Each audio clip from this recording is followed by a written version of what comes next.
Amis ludomaniaques, bonjour et bienvenue dans cette nouvelle vidéo. Aujourd'hui, les règles de Mercado de Lisboa, un jeu de Julian Pombo et Vital Lacerda, édité par Eagle Gryphon Games pour 1 à 4 joueurs de 14 ans et plus et des parties de 30 à 45 minutes.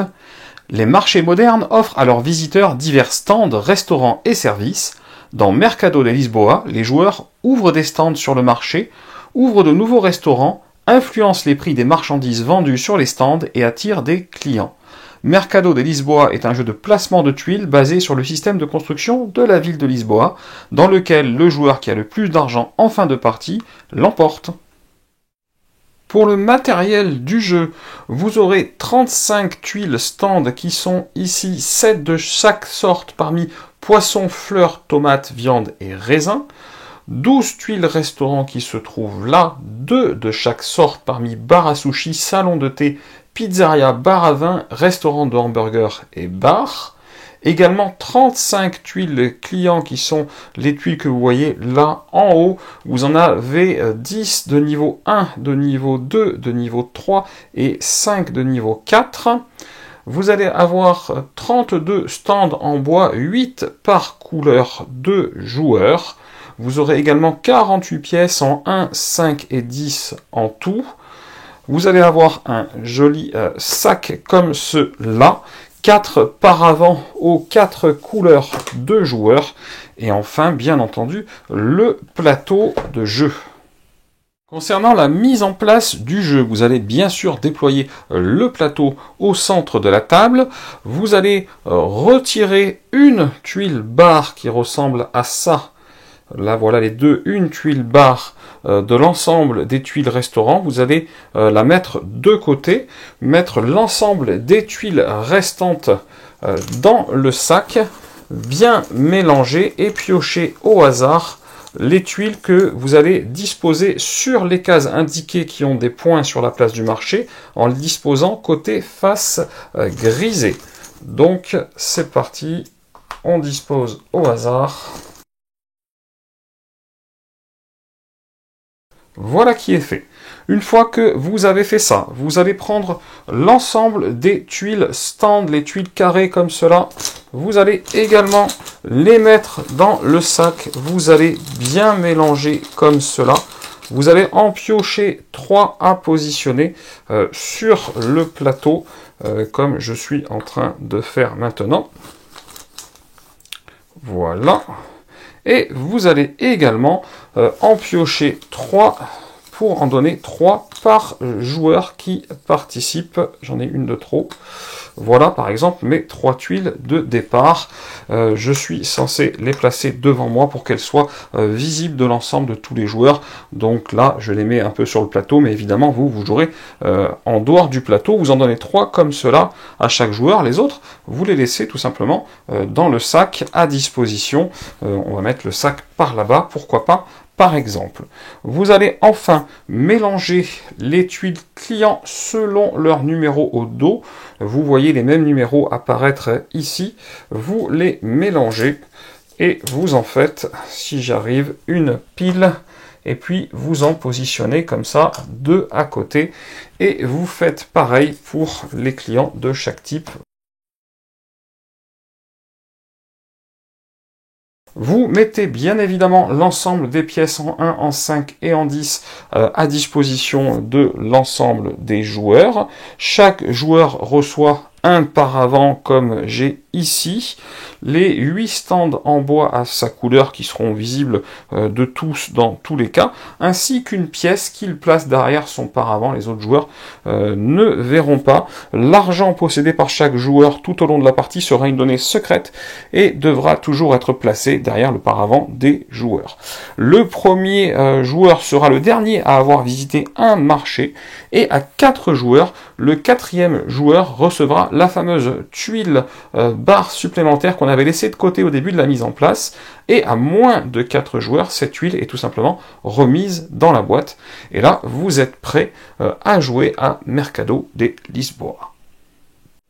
La partie se joue en sens horaire à partir du premier joueur. Chaque joueur aura le choix à son tour entre 4 actions possibles et devra impérativement réaliser une action entre ouvrir un stand, c'est-à-dire les fameux stands qu'il possède là devant lui, ou attirer des clients, qui sont les clients qui sont disponibles pour tout le monde ici, ou enfin ouvrir un restaurant. Pour l'instant, les restaurants sont là, ils sont fermés, ils sont pas en possession des joueurs, mais un joueur, le 4e joueur, a peut-être ce restaurant-là avec lui si vous jouez à 4, ou enfin prendre une pièce. Et on va jouer comme cela jusqu'à ce qu'un joueur déclenche une des conditions de fin de partie, et à ce moment-là, le joueur le plus riche sera le gagnant. La première action que vous pouvez réaliser, c'est d'ouvrir un stand. Pour cela, vous allez choisir un des 3 stands que vous avez disponibles devant vous et vous allez placer ce stand accompagné d'un de vos stands en bois que vous mettrez comme cela par-dessus sur le marché, sur un emplacement disponible. Le marché, c'est 25 cases, c'est ce 5 par 5, toutes ces cases grises où éventuellement il peut y avoir des restaurants grisés comme cela.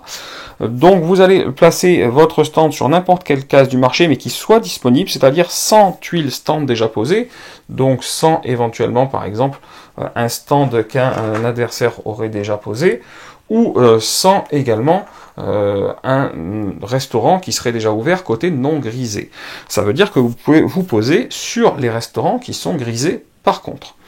Donc si je me pose, et pourquoi pas ici, voilà, je dois bien entendu payer un coût, parce que sinon ça serait trop simple pour cette pause. Le coût, il est de 1 pièce par stand dans la rangée ou dans la colonne sur laquelle je me pose, incluant le stand que je suis en train de placer. Donc dans ce cas de figure, évidemment, sur cette rangée c'est 1, sur cette rangée, pardon, c'est 1, sur cette colonne c'est 1. Donc de toute façon, le coût le plus cher des deux c'est 1. Je payerai une pièce que j'ai là, c'est normal, je suis en début de partie, tout va bien.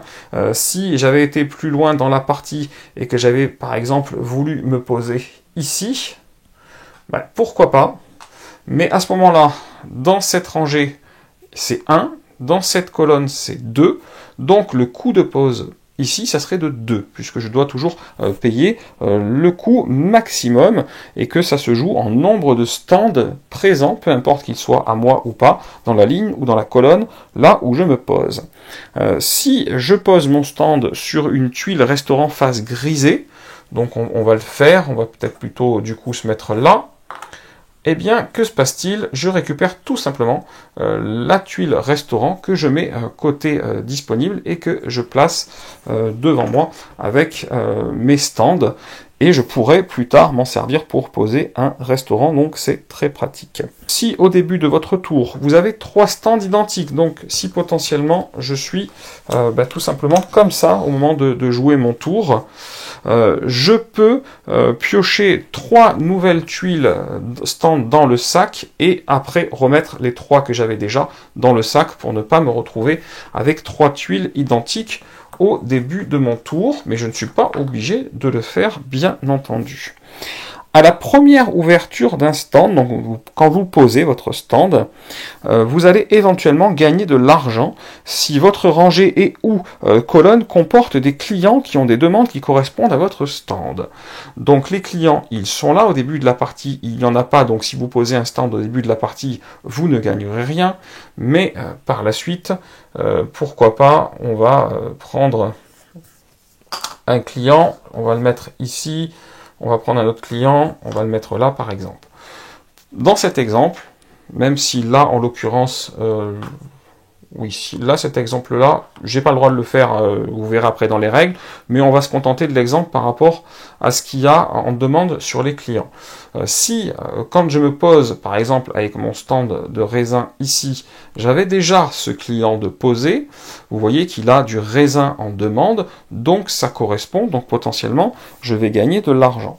Donc au moment où je pose mon stand, si un ou plusieurs clients, puisque je peux avoir un client ici, des clients là, des clients là et des clients là, pour ce stand-là, il y a toujours 4 directions possibles pour un stand, si un ou plusieurs clients correspondent, on va gagner de l'argent. Alors, qu'est-ce qu'on va gagner? On va d'abord déterminer la valeur de mon stand. Mon stand, de base, il vaut 1. Il peut avoir une valeur supérieure s'il a des restaurants ouverts à côté de lui, mais pas en diagonale. Donc là, en diagonale, ça ne compte pas. Là, j'ai un restaurant ouvert, la couleur correspond. Donc si le restaurant qui est ouvert à côté de moi a une couleur qui correspond, mon stand vaut une pièce de plus. Ça marche comme ça, tout simplement. Sachant que le restaurant qui est celui-ci, le bar, c'est le seul restaurant qui correspond à tout. C'est-à-dire que, par exemple, pour les tomates, pour la viande, il n'y a aucun problème. Le bar va donner une valeur de 1 supplémentaire à ces deux stands parce qu'il correspond à tout. Évidemment, si je suis comme ça, lui donnera pas de valeur supplémentaire ni à lui parce que ça ne correspond pas. Donc dans ce cas de figure, par exemple, j'ai 1 de valeur de base pour mon stand, plus 1 pour le restaurant ouvert adjacent, et je vais multiplier ça par le nombre de clients sur la tuile qui a l'icône correspondant. Donc là, 2 clients fois 2, je gagnerai 4 pièces que je prendrai tout simplement dans la réserve pour mettre derrière mon paravent. Donc une belle opération, par exemple, si j'ai posé mon stand ici. Vous pouvez, sachez-le, d'abord percevoir les revenus que je viens de vous expliquer avant de payer pour la pose et l'ouverture de votre stand. Ça veut dire que même si vous n'avez pas d'argent ou pas suffisamment d'argent au moment de réaliser cette action, si vous réalisez votre pose et que vous gagnez suffisamment d'argent, cette pose est légale et vous allez bien sûr déduire le coût de la pose à l'argent que vous gagnez, mais ça permet de réaliser des jolis coups. Vous allez ensuite prendre une tuile parmi celles disponibles pour remplacer celle que vous avez jouée. Alors là, il n'y en a plus que 2 parce que j'ai fait des exemples, mais évidemment, à tout moment, il doit y avoir 3 tuiles ici. Vous allez donc pouvoir choisir une tuile. Vous choisissez une tuile. Quand vous avez choisi une tuile, vous remplacez, décidément, c'est incroyable, par une autre tuile. Et là, vous êtes bon. Là encore, s'il y a 3 stands identiques au moment où vous devez remplacer, par exemple, je suis comme cela, j'ai bien 2 stands, j'en ai joué un, je dois remplacer le stand que j'ai joué, et il y a 3 identiques, de la même manière, j'aurai le droit d'en piocher ici 3, et d'enlever cela et de les remettre dans le sac après, donc pourquoi pas, allez, je vais le faire, j'en pioche 3, 1, 2 et 3, et je remets les autres. Et puis une fois que c'est fait, d'ailleurs là j'en ai une de trop, une fois que c'est fait, je choisis un, je le prends, et évidemment je remplace tout simplement. Voilà qui est fait. La deuxième action possible donc, c'est d'attirer des clients, parce que pour placer les tuiles clients dont je viens de vous parler, il faut réaliser l'action, attirer les clients. Vous allez alors choisir une tuile client parmi celles disponibles, d'ailleurs, comme j'ai fait des exemples, j'ai oublié d'en remettre. Vous allez choisir une tuile client parmi celles disponibles, sachant que celles qui sont au-dessus des piles, donc ici, sont disponibles également. Cette tuile sera à placer sur une entrée du marché disponible, c'est-à-dire sans client déjà présent à l'extrémité d'une ligne ou d'une colonne. Vous l'avez compris, c'est ces emplacements-là que vous voyez colorés. Et donc, par exemple, ici et ici, c'est déjà pris, je ne peux pas poser d'autres clients, et je pourrais poser des clients sur les emplacements disponibles aux extrémités du marché. Il y a 2 règles de pose. La première est qu'il doit y avoir autant ou plus de stands dans la ligne ou la colonne choisie que le nombre de clients sur votre tuile. Donc c'est pour ça que cette pose n'était pas bonne. Là, il y a 2 clients sur ma tuile, il n'y a qu'un seul stand, donc j'avais pas le droit de faire ça, et c'est exactement pareil ici, j'avais 2 clients ici, un seul stand, j'avais pas le droit de faire ça. Ce que j'aurais le droit de faire, par exemple, c'est si j'avais choisi de me poser là, j'avais 2 clients pour 2 stands, peu importe à qui ils sont, donc j'avais le droit. C'est minimum, si j'avais eu 3-4 stands, j'avais le droit de poser le 2, il n'y a pas de problème. Donc, au moins autant de stands que de clients représentés sur la tuile. Ça, c'est la première règle de pose. Mais il y a une deuxième règle de pose, c'est que vous devez avoir au moins un de vos stands qui correspond à la tuile client dans cette rangée ou colonne. Dans mon exemple, je suis le joueur jaune, donc j'ai bien un stand, et il y a du raisin, donc il correspond bien, donc la pose est légale. Donc au minimum, le nombre de clients égale au nombre de stands, et un stand à vous qui correspond à une ou à la marchandise indiquée par les clients sur la tuile client. Au moment de la pose d'une tuile client, tous les stands qui correspondent en face de celle-ci, dans la ligne ou la colonne concernée, vont générer de l'argent pour les joueurs qui les possèdent, selon la même méthode que je vous ai expliqué précédemment. Donc dans ce cas de figure, si on était comme ça, et que je fais cette pause, là il n'y a personne qui a du poisson, il y a quelqu'un qui a du raisin, c'est lui, il a un stand de 1 plus 1 parce qu'il a un restaurant correspondant à côté, 2, 2 fois 2 clients, 4. Donc le revenu peut se faire à la pose du stand, comme je vous l'ai expliqué tout à l'heure, si le client est déjà présent, ou à la pose du client si le stand est déjà présent. Cela fonctionne pour tous les stands concernés, peu importe leur propriétaire. S'il y avait eu un stand d'un adversaire avec ce genre de ressources dans cette colonne, il aurait gagné de l'argent, bien entendu. On place ensuite une nouvelle tuile client à la place de celle qui a été prise, donc c'est ce que j'avais oublié de faire tout à l'heure. Là, on remplit le trou. Si on a pris celle-là, il n'y a pas de souci, évidemment. Et on le fait dans la mesure du possible. S'il n'y a plus de clients pour remplacer, il n'y en a plus. La troisième action possible lors d'un tour, c'est d'ouvrir un restaurant. Donc je vous en parle depuis tout à l'heure de ces restaurants. Pour pouvoir bénéficier de stands de plus haute valeur, donc, c'est-à-dire plus 1 par restaurant qui correspondrait, il vous faudra ouvrir ces fameux restaurants.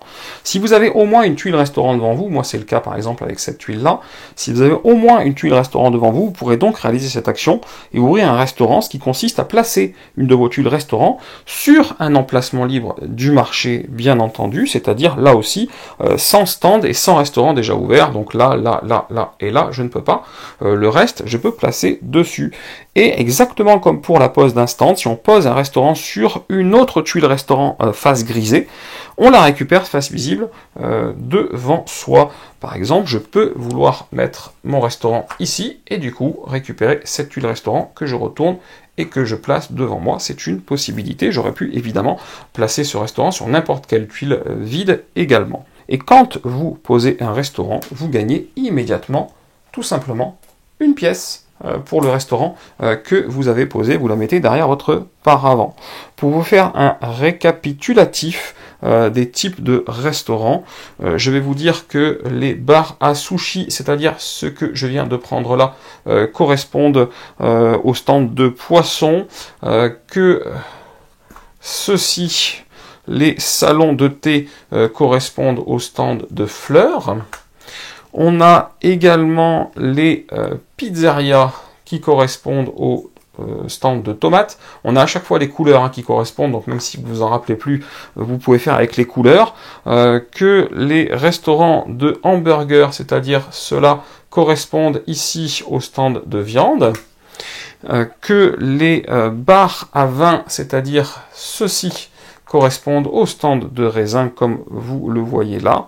Et enfin que les bars correspondent à tous les types de stands.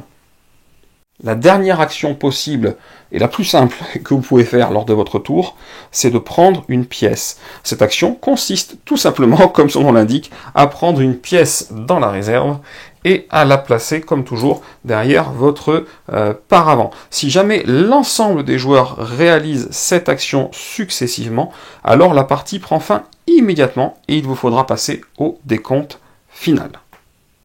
Les deux façons les plus classiques de terminer la partie sont-elles indiquées ici sur le plateau. Quand la pause réalisée par un joueur sur le marché ne laisse plus que 4 cases disponibles, sachant que les cases avec des restaurants grisés sont des cases disponibles, à ce moment-là, la partie prend fin. Ou quand le placement d'une tuile client, donc autour par un joueur, ne laisse plus que 4 entrées disponibles, à ce moment-là, la fin de partie est déclenchée et les autres joueurs jouent encore une fois, puis la partie prend fin. Ça veut dire que le joueur qui, lui, déclenche la fin de partie ne rejouera pas. Donc, tout simplement,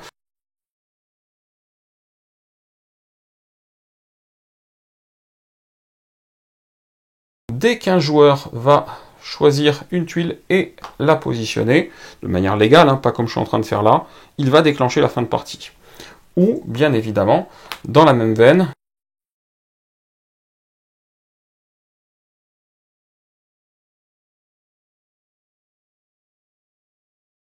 là, un joueur arrive, pose, hop, un stand ici, pourquoi pas, il le met à sa couleur également, et puis voilà, là, la partie va s'arrêter. Les 3 autres joueurs, si on joue une partie à 4, joueront un dernier tour, et le joueur qui vient de poser, lui, n'en jouera pas. Voilà, le décompte final à ce moment-là, il arrive, et là, on ne peut faire plus simple, puisque chaque joueur va simplement perdre une pièce par restaurant qu'il aurait encore devant lui, qu'il n'aurait pas posé. Là, ça serait mon cas, par exemple, donc je perdrais une pièce, et ensuite on va simplement regarder, et là j'espère que vous en aurez bien plus que dans cet exemple, les pièces que vous avez en votre possession derrière votre paravent, et le joueur le plus riche va l'emporter. En cas d'égalité, c'est parmi les joueurs à égalité, le joueur qui aura posé le plus grand nombre de stands sur le marché qui va l'emporter. Voilà, c'est tout ce qu'il y a à savoir pour la mécanique de ce Mercado de Lisboa. Sachez qu'il existe un mode solo qui consiste en une série de 9 défis à jouer en campagne, avec des ajustements de règles et objectifs spécifiques pour chacun des 9 défis. Vous aurez la possibilité de gagner des points tout au long de la campagne et de comparer votre score final à un tableau spécifique à la fin de celle-ci. Mercado de Lisboa a un certain nombre de qualités non négligeables. D'abord, il est relativement rapide aussi bien à expliquer qu'à jouer, mais il est très stratégique pour un jeu de sa catégorie. Il y a en effet une forte interaction indirecte entre les joueurs. Le jeu est fluide et le design du jeu sobre et élégant y contribue grandement. Pour moi, c'est une réussite à tout point de vue, donc, pour un jeu qui doit pouvoir se jouer facilement à partir de 10 ans et peut-être même avant, et qui pourtant promet des luttes acharnées, même pour les joueurs les plus aguerris. Voilà, comme d'habitude, si cette vidéo vous a plu, vous n'hésitez pas, vous mettez un petit pouce vers le haut et vous cliquez là en bas à gauche pour vous abonner à la chaîne si ce n'est pas déjà fait. Et chers amis ludomaniaques, je vous dis à très bientôt pour une prochaine vidéo.